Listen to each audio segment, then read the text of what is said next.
everyone, my name is Zach REDRUP. This is the It's Not a Phase podcast, and on this episode I'm joined by Bleed frontman Ryan Hughes. We talk all about the band's brand new self-titled debut album, why it took several years to put together, being signed to 20 Buck Spin, working with Olli Appleyard of Static Dress, and loads more. But just before we jump into the conversation, I'd love it if you could take a few seconds of your time right now to support the podcast.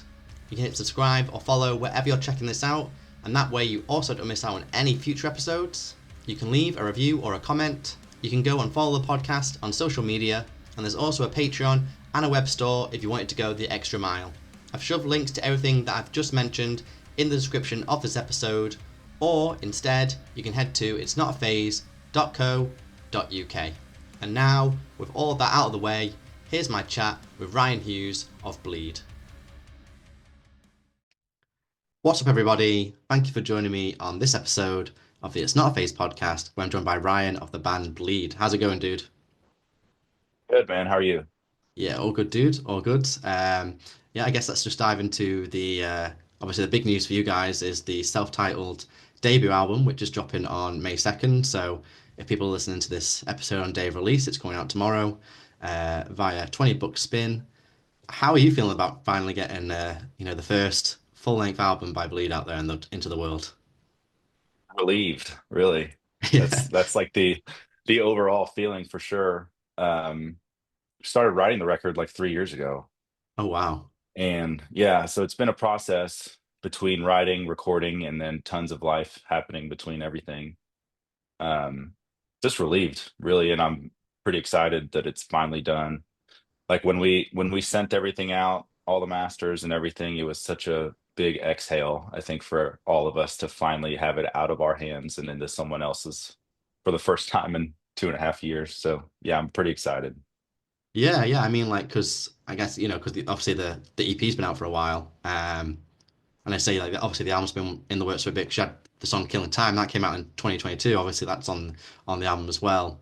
And I think was there an initial plan to put out the album in 2023 as well? But obviously, a bit of time has passed Yeah, since there then. yeah, there was a plan to put it out in 2023, plan to put it out 2024, and all of a sudden it was early 2025 and we're like, well, I guess it's going to be 2025.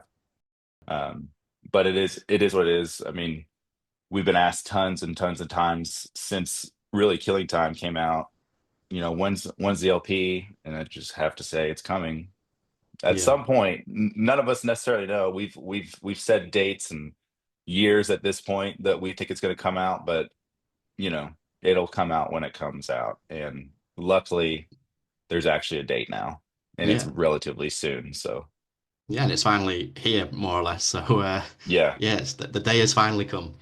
Um, So, can you talk to me a bit more like about that? Because obviously, I guess that the benefit of it being a debut record, right, is that you can kind of take your time with it. Obviously, there's expectations, like you say, like there's fans kind of bugging you, saying like, where is an album? When is the album coming?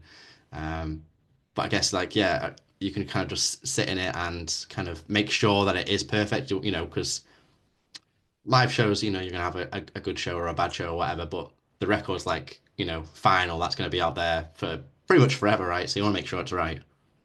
Yeah, it's immortalized for sure. Yeah. Yeah, I mean, honestly, we kind of went through stages of like trying to rush it and then like sitting back and realizing, okay, we don't have a date yet, so let's just continue to take our time with it. Um, and honestly, it's interesting because there was a big rush and a big momentum at the beginning. And then as we started to really sit with some of the songs that were written already, that's when we kind of caught a stride and developed the rest of the record and were able to realize what we were dealing with time and stuff like that. And that being said, Dave at 20 Buck Spin has been amazing and really was just like, man, when it comes out, it comes out, he understood where we were at and kind of gave us the space to really sit into the record and make sure that um what we were doing was what we wanted to do. I mean, granted, I would keep him updated and be like, hey, it's still coming, we're Yeah. still working on it. we haven't forgotten about it, I promise you, because I'm sure there were plenty of times when he might have thought that. But yeah, like I said, I mean, as the process went on, we were able to really sit with everything, develop things outside of what was already written, more songs, um, more demos. I would do tons and tons of demos of where the songs were at any given moment. I would demo them at home, try different vocal stuff, try different guitar stuff, and we would routinely kind of get back together all together and sit with the songs, write on them, focus on them, different parts and stuff like that. So as the process went on, we really leaned into making sure that the songs were everything that we wanted them to be. And then when we started recording, it was no different. We would record, sit with the songs for 3 months as they were, which allowed us to listen to them over and over and think, okay, well, maybe next time we come back in the studio, we can add this on top of that. And then I would track stuff at home. Um, and I think we ended up with something that we were all very, very happy with for sure. Yeah, yeah. Was there a particular song that kind of took the longest to kind of reach its kind of final form that we hear on the album? Yeah, there's a song Shallow on the record that is mostly acoustic.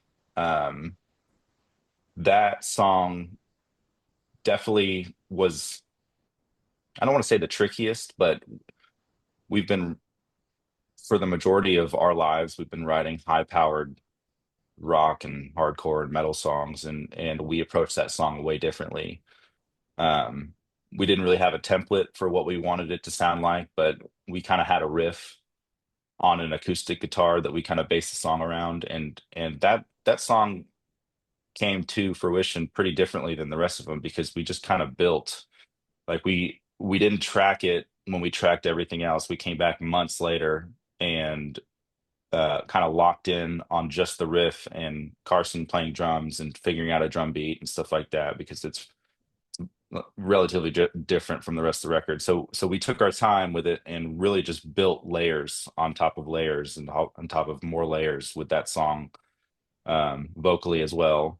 Uh, we tried vocals, I think, 3 different times on that one particular song, and we ended up using like the second layer of vocals, or the second time we recorded vocals, and meshed it with the third time that I came in to do vocals on it. Right. And Rubio worked magic to make them, basically mesh and intertwine, and it's one of those songs that, like, when I look back at it, I can hear all the different parts that we added and realize what went into it mentally more than anything, because we're trying to build this song basically out of nothing.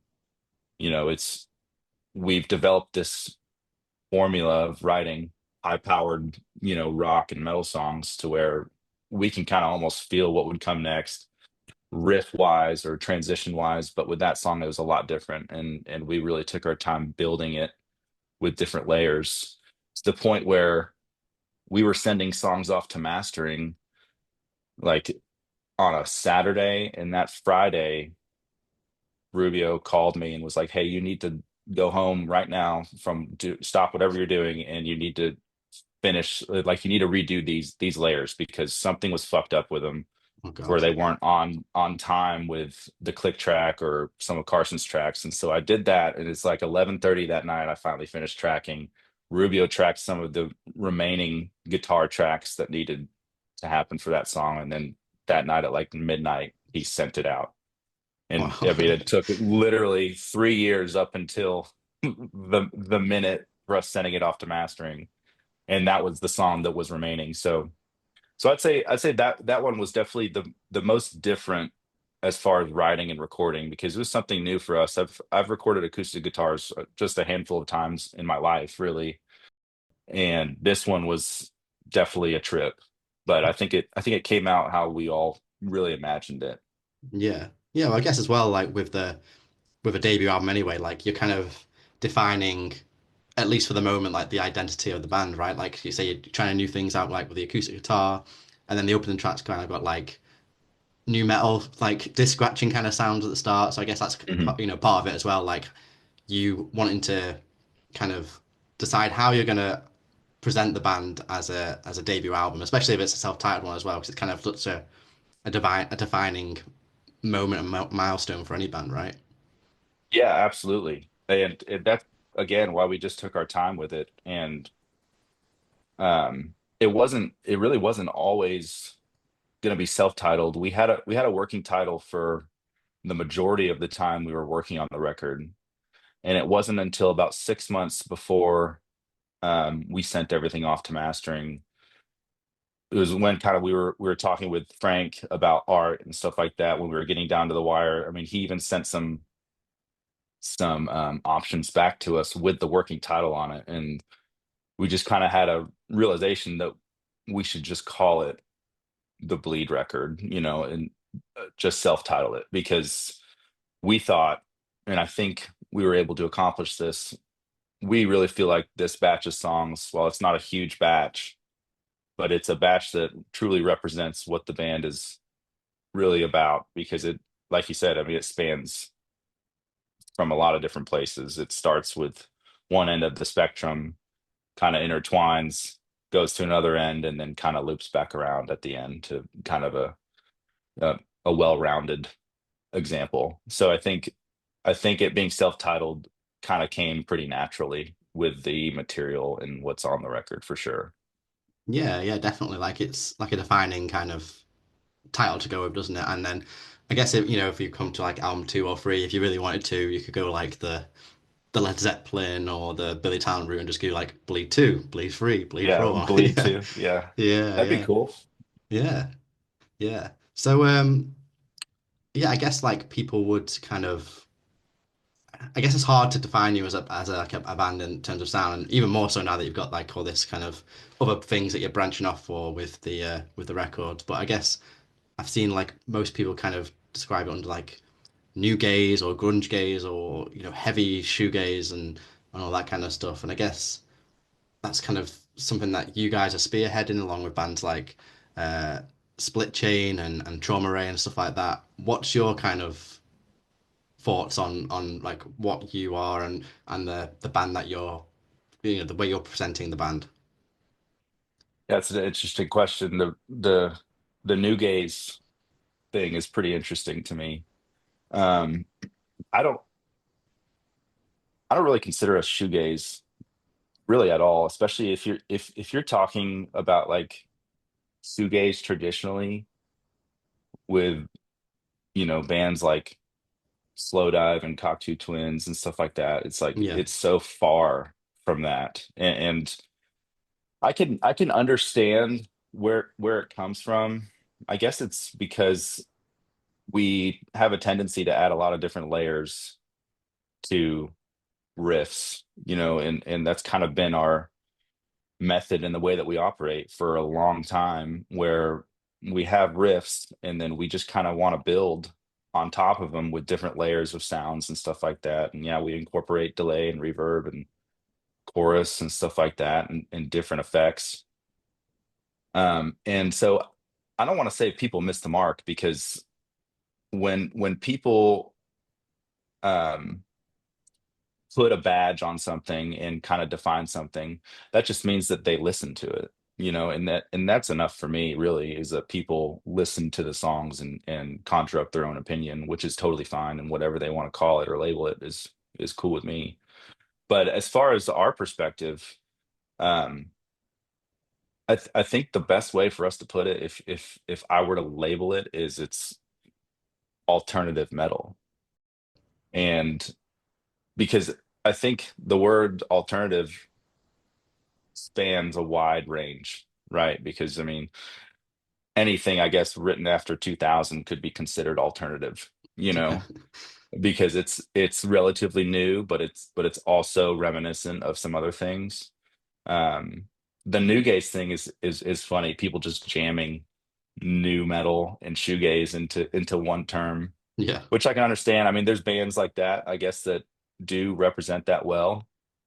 But I think as far as Bleed goes, there are, I guess, parts that are reminiscent of some atmospheric type of layering, but I don't necessarily see the shoegaze part.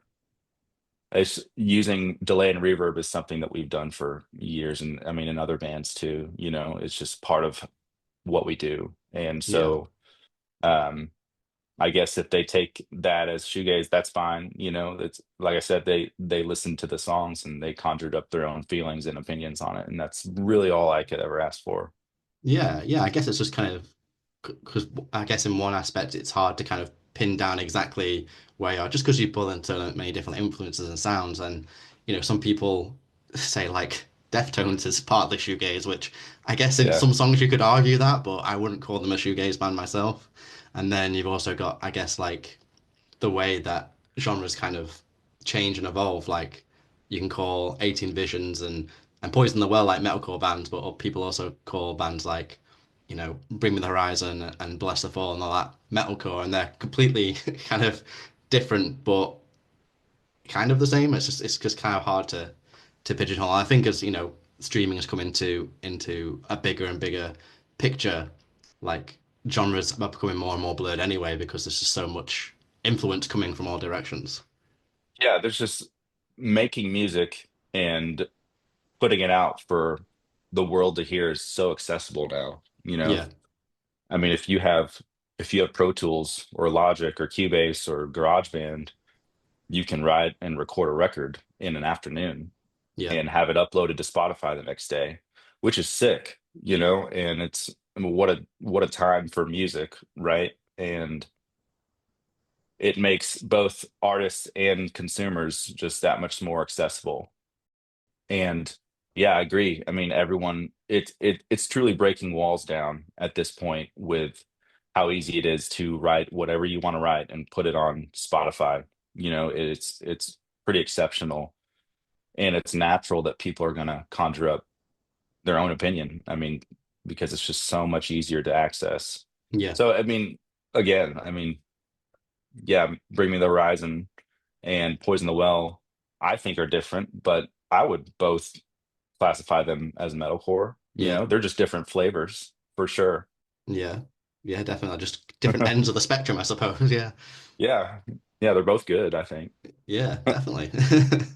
Well, yeah, I guess as a kind of relative new band, because this is your debut album, and I guess for a lot of people, this will be like their introduction to the band. This will be the first thing that they listen to. Would you mind just briefly explaining, how and when Bleed came to be, how it all started? Yeah. I think like late 2020 is kind of when it really started, is when we pretty much wrote the EP. Um I was in Narrowhead for like 3.5 years since the inception, pretty much up until Satisfaction. And I had my first son uh around that time. And so I left Narrowhead because I was spending way too much time focusing on music, and with a newborn at home, got kind of complicated. Yeah, So so I left Narrowhead to focus on him and focus on family and focus on like a career and stuff like that. And so I kind of left music altogether for a few years. And then I started kind of slowly getting back into it, making bands with some of my closest friends, the guys that I've done music with for a long time. And we did like metalcore band, like a 90s metalcore band, and then like kind of a gothy post-punk thing and death metal, stuff like that. So all these kind of small little bands. And then I felt like I was kind of ready to venture down like an alternative hard rock route again. But I wanted it to be something that I'd always kind of envisioned it being. And then we ended up writing um Somebody's Closer, the EP, that batch of songs. And no surprise that took us 4 songs, took us a year to record, because right. we recorded it 3 times. Because the hardest part, I think, of starting a new band that you really care about and that you have a vision in your head of how it should sound, the hard part about that is doing it. I mean, actually laying it down and recording it and having it come across the way that you have it in your head. So 3 times later, we finally achieved that. What? Sorry, the three Um, times the whole EP three times. the whole EP. Wow. Okay. Yeah. Wow. Yeah. All So right. it's actually interesting because Noah, who plays guitar in Bleed now, he was kind of the original drummer because it was just us three, me, him, and Adam at Right. the very beginning. And we went to go record with Rubio, who's been our friend for years and years. We went to go record it with him, Noah playing drums, and wasn't hitting like we wanted it. So then we went back with Rubio, and Rubio then tracked drums on it. Again, just wasn't hitting the way that we wanted it. And then Carson, who plays drums in Narrowhead, I played with him in Narrowhead. We've been friends with him for years.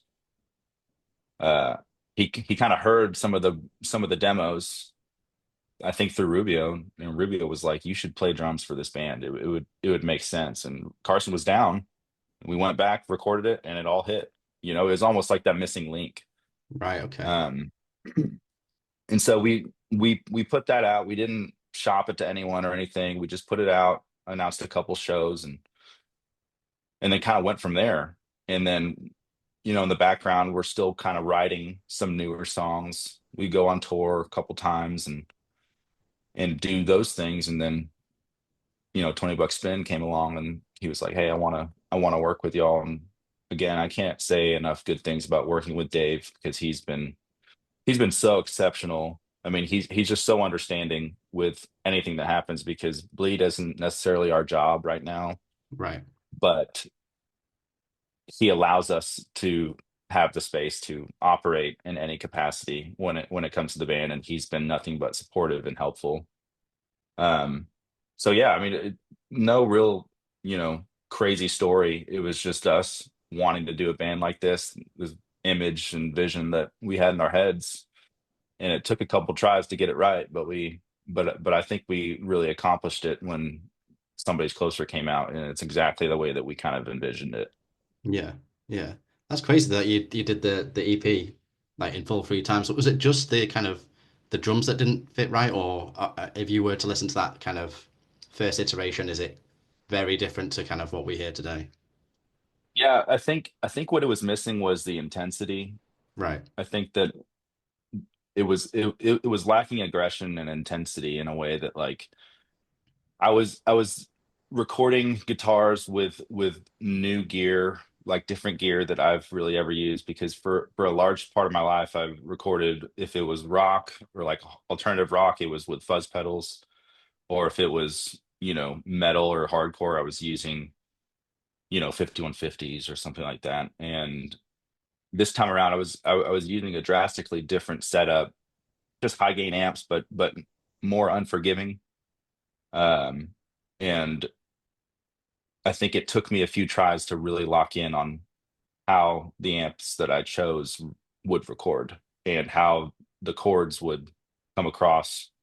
And so I mean, I almost look at those two sessions up until the third one as pre-production, Right. and like I feel like I've had a journey um with home recording and stuff like that since the band started, because I do a lot of the demos now at home and record them myself, and it's like trial by error, you know, figuring out what works, what mics work, how to play some of the songs to make them come across the way that I want them to. And again, I think Carson was absolutely the missing link, because once he got a hold of the songs, nothing against Noah Rubio playing, but like when he got a hold of them, it was like he just took them to another level. And I think it just all mixed perfectly. And we're lucky enough to hit it on the third try, not have to go back for a fourth. Yeah. Fifth or sixth, it could have gone even further than that, man. Who knows? Who knows? I mean, honestly, I think at this time I probably pre-productioned uh the LP probably four times up until we went to go record it, just Right. because some of the songs were in so many different iterations, and I wanted to try different things. And so I'm no stranger to re-recording shit. I've done it for a long time now. And Yeah. it's just kind of the way that it's got to be done, because that's, if it's not right, then you need to go do it again, in my opinion, at least. Yeah. I mean, if you put something out that you're not proud of, then you're just gonna stew in that for every time you hear that song or every time you have to play that song live. So Yeah. And I haven't done that yet with the LP. and I've pretty much abused it, but I'm sure I'll reach a point where I'm like, man, I could have done that better. Yeah. Well, I think that's normal, right? Like, I imagine the stuff that you made like years ago, and you listen back to, and you're like, oh, like if I were to do that today, like it'd be completely different. This sounds like garbage to me right now. So, Yeah, yeah, yeah, absolutely. I've done it the other way too. Like some of the songs that I've recorded the years ago, like, 6 8 years ago, I'm like, damn, that shit is hard. yeah, I need to bring that back, or like throw it into Pro Tools and like, see what I can do to the recording at least. yeah, yeah. Would you say you're a bit of a perfectionist then, with when it comes to music? Yeah, Yeah, for sure. Yeah, it sucks. And not in the sense of like, I in no way think that what I record or what m- our band records is perfect by any means.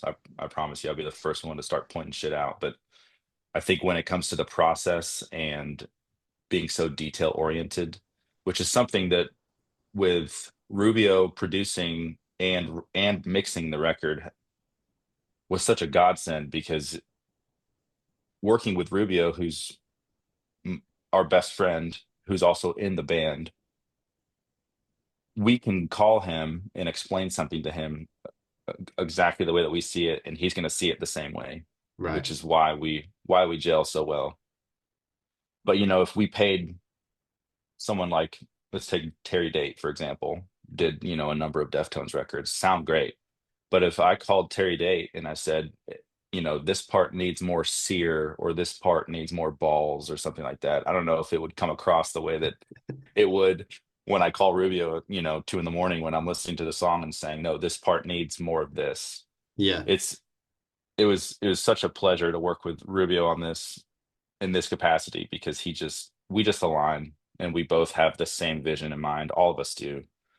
And so it's, yeah, I think with this process for sure we were relatively perfectionists, yeah, which makes it agonizing, and definitely added to the 3 year long wait, demoing tracks, rewriting some tracks, recording tracks, and then the mixing process taking, however long, 6 months.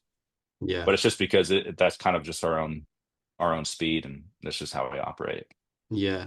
Well, I guess it's that, like, if you're listening to a song and you're making the song, it's kind of like, at what point is the song done? Like, how can you kind of like make that decision? That's kind of hard to do that, right?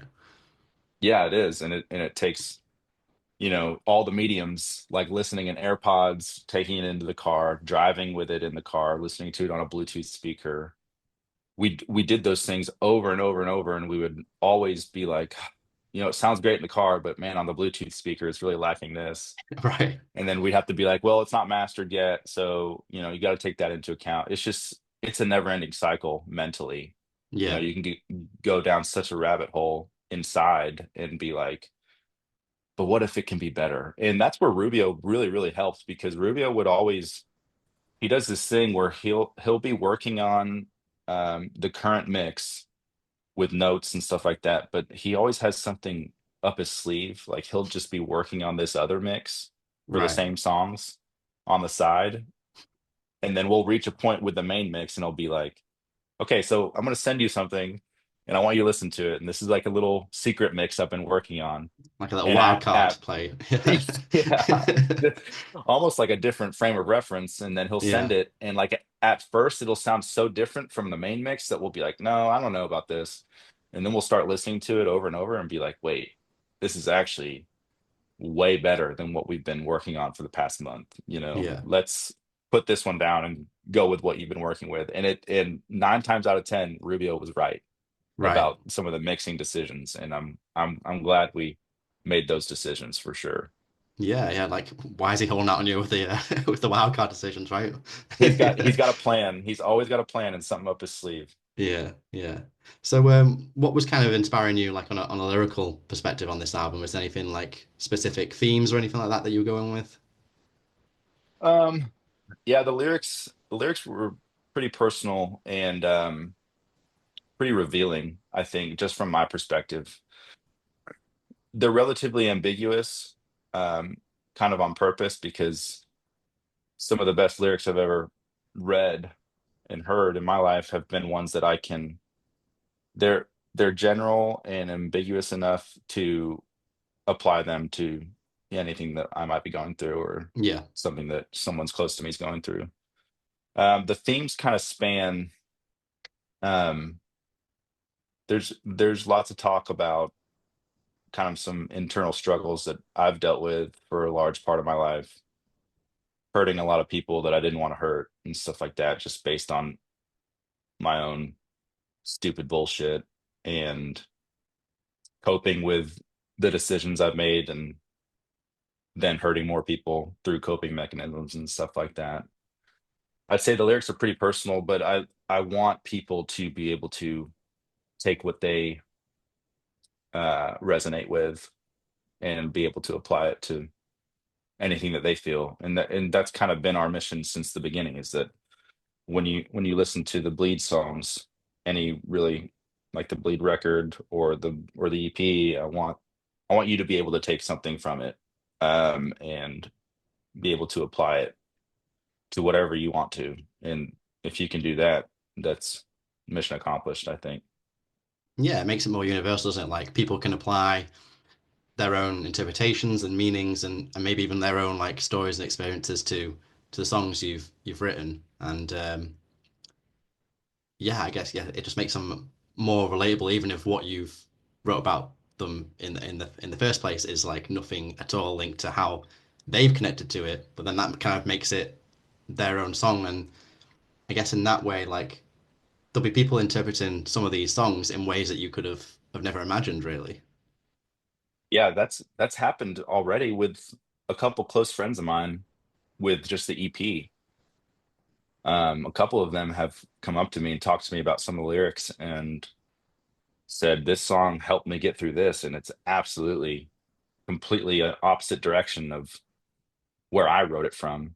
Yeah, But I think it's equally as beneficial for them as it was for us writing it, and yeah, to me, I really can't ask for anything else, because it's you took something that we did artistically and were able to apply it to your own life and take something from it, and whether it helped you or whatever, it evoked a feeling in you, and that's perfect. yeah. That's all you can really ask for as an artist. Exactly. And that's again why I don't get hung up on the genre thing, Yeah, because if you whatever you want to call it, you can call it, classical, whatever the fuck, and that just means that you listen to it, maybe. yeah. Don't quite get the connection, but hey, you listen to it, and if you like it, even You better. listen to it and you took something from it. Yeah, Yeah, that's yeah, perfect. yeah. And you've got Ollie from Static Dress on the album as well. How did his involvement in the record come to be? Uh, Ollie's Ollie's a pretty cool person. Um, we played we did a show with them in LA. I think it was right before Sick New World, and they did a one-off out there, and they invited us to come play with them. And we had chatted before. Ollie and Static Dress are it's like a group of individuals, Ollie specifically too, who their intention behind everything that they do is so apparent, and they're so detail oriented with every step that they take, aesthetically, musically. It's so hard to deny. And listening to the songs, I mean, they're a magnificent band. His lyrics are amazing. Everything that they deliver is just very authentic. And so when we were talking about wanting to have one guest spot on the record. We weren't really sure which song or anything like that. But it seemed like a natural kind of place for him. And we're like, let's ask Ollie. So we hit him up, and he was very down. And we figured out the song that we wanted him to do it on Enjoy Your Stay, and kind of showed him the part. And he sent back, I mean, he hit it out of the ballpark immediately. It's like, Yeah, and that was exactly why we thought of him and wanted him on it, because we knew that he would understand and have the vision. And what he sent back pretty much first try was like fucking perfect. He sent it back. Rubio, added his touch to it, and that's exactly what you hear now. And he it just aligned perfectly. And I couldn't have asked for a better uh guest spot, really. I mean, he kind of stole the show on that song for sure, Yeah, I in mean, my guess opinion. when you do like guest features like that, like obviously you send the song over and the ideas or whatever it may be, and then you never Yeah, 100% know how they're potentially going to interpret it or what's going to come back. right. So it could always like, go in the completely wrong direction, but Yeah. sometimes, like what you've said with Ollie, it's gone in the complete right direction. Yeah, it was a safe bet from the beginning, and that's why I felt comfortable with him doing it. And he totally understood. Yeah, yeah. But you've also done a video for one of the songs on the album called Marathon. Mm. How was that shoot for you? How did that all go? It was pretty awesome. It was cold as shit. We don't get a ton of really cold days in Dallas, but when we do, it's extra cold. Right, Um, it went really well. We worked with our good friend Colt Matheson, and he's done music videos and stuff like that. That's kind of like what he does. It's like his bread and butter. But this was kind of it was a first for both of us because we Bleed hasn't done a music video. A couple of us have been involved in music videos, but we haven't done one for this band. And he hasn't done one in this realm really. And so it was kind of a first for both of us, but talking with him and meeting up with him initially before we started shooting, um, we both had the same vision. We both wanted kind of chaotic shots. We wanted to incorporate drones and stuff like that, drone footage, and then kind of the idea, like the loose storyline of the guy kind of running. It kind of just all fell into place perfectly. We shot everything on the rooftop in one day, and then we went back for a couple other days for some B-roll stuff. But I mean, it went down perfectly. He like even in the editing process, we gave him really minimal notes on right. some of the revisions that he sent back, and we ended up with something that we're very stoked on. It came out perfectly in our opinion. We love it. Yeah, yeah. And obviously the album's just about to drop again. If people listen to this on the day of this episode comes out, what are you kind of hoping for and expecting with the release? Like, what does a successful self-titled album, debut album look like for you? What are you hoping to achieve with this record? Really, no, I don't really have tons of expectations. I've tried to deny any expectations from the beginning. Yeah, I mean, I didn't have any really with Somebody's Closer, especially because we just put it out, um, and it gained a little bit of traction, enough for us to get here. And I think that's kind of my mindset moving forward with all of it. You know, um, I love the record. I think we made a record that I like to listen to. Everyone else in the band loves to listen to. So that's already exceeded my expectations. I right. think anything past that is just, you know, kind of a cherry on top because Yeah, I'm stoked on the record. It's something that I'm proud of and I'm able to listen to and my kids love it and stuff like that. And that's cool. so yeah, that's all I could expect really from Yeah. us as a band and myself personally. I think anything past that again is just kind of luck. Good luck, maybe. But you wouldn't say no to, millions of copies being sold and world tours and stuff like that. Would not say no to those things. No, No. no, absolutely not. Yeah, that'd be awesome. All of those things would be great. But if no one listened to it, that'd be fine too. Yeah. I mean, as Because long as I because I'm you're yeah, happy as with long it. as I'm Yeah. happy. Yeah, that's been the mission from the beginning is that we're just gonna make music that we like. Yeah. Absolutely, dude. Absolutely. And we things you do have in the pipeline is, you've got the release shows towards the start of May, and then you're on the road as well with One Step Closer. Um, Mhm.